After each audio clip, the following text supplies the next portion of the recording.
Sir Keir on Sun Pier. It's the Labour leader's third visit to the Medway towns in 5 weeks, this time celebrating rather than campaigning.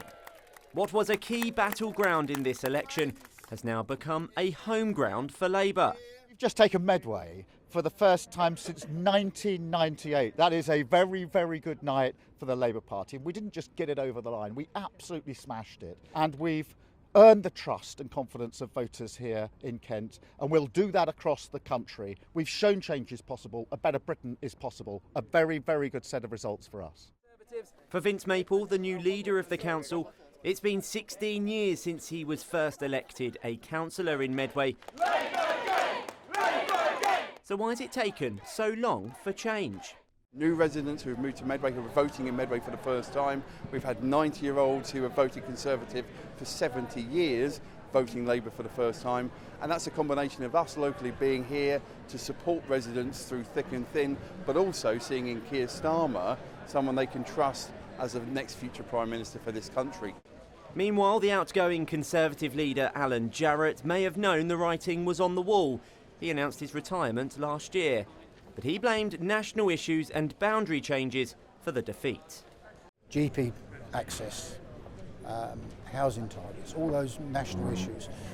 Once you broke through that and got talking about local issues, people were very happy with what the council had done, but of course you only get to talk to a tiny proportion of people. I think the general mood in the country at the moment is,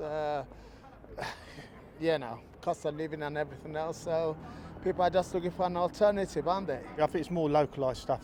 These elections, local elections, about local things, changing the face of what's going on locally. The one, was it Rishi Sunak? Yeah.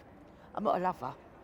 I don't know why. I've always liked Keir Starmer, and it's a shame I've missed him, because I would have liked shook his hand. The tides have certainly turned here, the Conservatives losing overall control of the council for the first time in 20 years. The first sign that this part of the world has turned from blue to red with a new cohort of Labour councillors. But can they now turn that into a new group of Labour MPs? The current ones don't think so. It has always been considered a bellwether area, but I have to say I still think that the reception for the Conservative Party is actually very warm across the Medway towns.